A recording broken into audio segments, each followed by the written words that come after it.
Yo, here we are. Man, just this alone. How we conduct ourselves are everything. You know, you want respect, look at your life and look at what you do on a daily basis. Can you respect a man that does what you do? You know? We cannot respect someone that does things that are easy. Can you really respect someone that just constantly sleeps in, constantly falls off their diet, constantly doesn't keep their word, constantly just is like dishonest? You see, I wasn't always like this. You know, I would consider myself a good person, but in the past I did some really messed up stuff. And not like horrendous stuff, jail-wise, things like that, but like I would lie, I would manipulate, and I didn't know I was doing it. Like when I was young, I would, after getting like my heart broken a couple times, I became very salty, as we call it, salty. Very like vengeance. You can't trust women. You can't trust them. You can't trust women.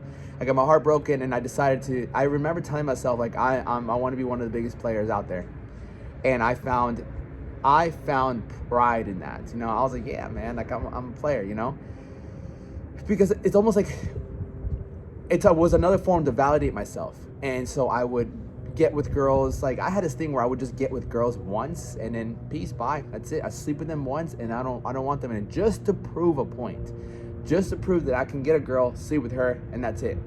And truthfully, it's so cold out here. Truthfully, that didn't help my life at all. It was all out of insecurity. It was all out of being. I would say insecurity. It was all out of pain, man. It was all out of pain. And so I remember when I first moved out, I was 19 years old. I first moved out. My mom and my dad helped me. Like they gave me like a couple $100. They're like, yo, like we're gonna miss you. I moved out, and I'm like, yeah, I moved out. You know, my buddy told me to come to college. He's like, Alex, I want you to come to college. I'm like, I don't really like college. He's like, bro, just come to college, try it out. So decided to go to college. My parents were like, yeah, go for Orlando. So yo te decía, yo soy Latino. I'm Spanish. So colombiano y salvadoreño. So Hispanic parents are really like, oh, we love you. Especially my mom. My mom was like, yo, like you can stay here till you're like 90. And so and then moving out for the first time, look, I was a go-go dancer. When I went to college, I was like, yo, I'll just dance for money, whatever. So I hadn't had no job lined up for real. So I worked there for like a month and a half, right? And then I eventually got a valet job. And in the time being, I never really knew what it was like to move out. I didn't know what bills really were. I've never really had bills at that point, like except my own expenses of my car and things like that. But, you know, I remember when I first got there, 1 week into getting there, I'm like, yo, I got my own place. Let's go get a dog. Worst mistake I made. I got a dog within 1 week of moving out. So I was, as a go-go dancer, I just moved for the first time in my life, and I got a dog. Bro, dumb. And my habits, I just like to work out a lot. And I went to class, and I don't even remember doing the homework. I don't remember doing the homework, because in high school, I passed high school with like C's, man. C's. And I remember in high school, my goal in high school was just not to fail. You see? When I went to school, my goal was just not to fail. And so as long as I didn't fail, as long as I got C's, you know, which C's get degrees, baby. And so as long as I got C's, as long as I didn't get in trouble and didn't start any fights and things like that, then I was doing good in life. And so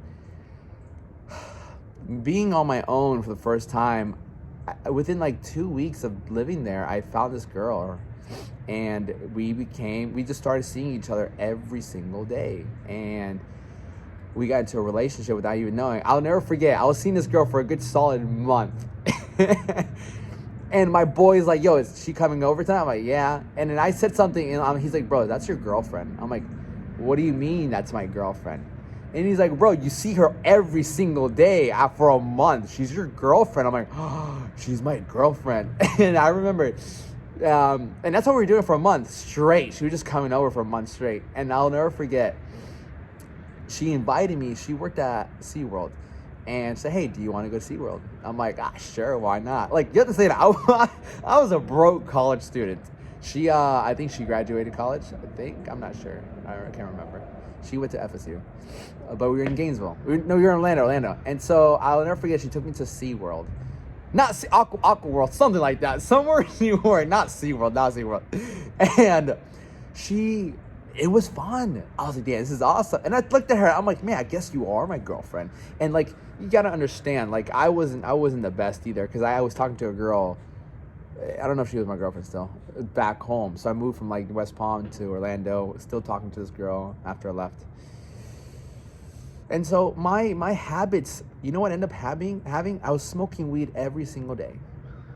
Every day. Smoking weed every single night. Weed was my drug, man. Weed was my drug. I was like, oh, I can smoke all the time. So I would lift, smoke, go dance. And lift, smoke, go dance. I'd dance like 2 days out of the week, and I'd make just enough money, right, to pay my stuff. And so my habits, though, they led me, right? Those habits of mine, they led me to, number one, almost failed like my first semester, right? If my teachers weren't cool and if I wasn't so charismatic, they would have all failed me, right?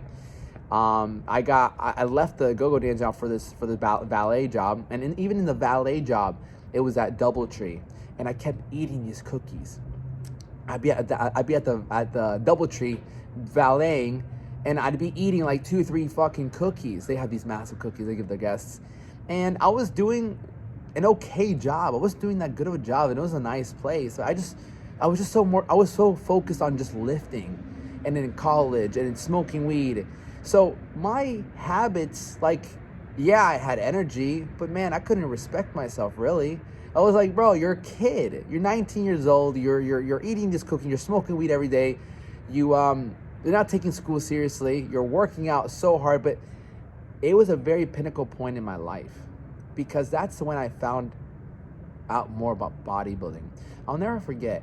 I was in my room, and I was looking at these YouTube videos, and I saw this motivational video of Arnold, and I saw it, and it motivated me to, like, I'm like, that's what I want to do. That's what I want to do. I want to be a bodybuilder. I want to be Mr. Olympia. And from that day, I was like, that's it. I don't want to go to college. I don't want to live here anymore. I want to go back home, and I want to just focus on bodybuilding, And sure enough, I went to the valet, and they were handing out the schedule, and there was no, like, I wasn't on the schedule. I'm like, what happened? I go and talk to him, like, hey, Alex, it's been great, but you're just not gonna, fit in here anymore. It's just not. We appreciate you, but it's not gonna work out. So I got fired, pretty much. And I'm like, oh no, I got no money. What am I gonna do? And what ended up happening, honestly, is I had my rent coming up, right? And this is how crazy it is, God. And I needed $180. I was $180 short of my rent. And in valet, you just make tips. You get paid like $5 an hour. So you don't make that much money. So I'm going to go pick up my check, and I'm like, man, dude, like, I know this isn't going to be much. How am I going to make rent? And I don't want to ask my parents. And the guy hands me my last page and says, hey, Alex, and great, good luck with everything. I'm like, thank you, you as well. I'm like, whatever. I walk back to my car, I sit there, and I open it, and it's $180 with like a few cents. I'm like, I just sit there, I'm like, no way, this is exactly how much I needed. So I've always felt like I had God on my side, and like, because I wasn't a terrible person, So realize that what I'm trying to get at is we evolve and we grow, and we learn from the things that we don't get us what we want. I was smoking every day. I was not really having a serious job. I was just figuring life out. But that was a very pinnacle moment in my life, because I didn't know what I wanted to do. So when that video of Arnold came up, and I just saw it, and it hit me. I'm like, I want to do that. I want to bodybuild. I love working out. I love this, and I want to go after it. And so you will find things in your life that pull at you, and I just say, go for it. If you find inspiration from these videos, if you're inspired by some of these things that I say, understand that it's also your duty to go inspire other people. Don't just be selfish and take motivation, and never give it back. Give motivation back. How? by just doing things that are difficult, doing the things that motivate you. If you see somebody going to the gym and it motivates you, you go to the gym and then you show people maybe doing 1 or 2 sets. Understand that when you go and do their difficult things, like going to the gym is not easy, right? It's not easy. So if you go to the gym, film 1 workout. Maybe you might not like the way you look. Maybe you're not where you want to be. But guess what? You have 1 or 2 friends that might be nervous to go to the gym, might be anxious to go to the gym, and maybe they'll see your video and you'll inspire them to go to the gym. Like, wow, like look at Josh, look at Mike, he's going to the gym and he filmed his workout. That's awesome. Damn it. Yo, chill. And so give that motivation, give that. It's your journey, man. It's your journey. It's 10 years. It's been 10 years since I was living in Orlando for college. 10 years, bro. Where I saw that video becoming Mr. Olympia and leaving college. So just understand this is your journey. And the best advice I can give is just understand your word means a lot. Respect yourself by your actions. Respect yourself by your actions. And enjoy this journey. All right? With that being said, much love.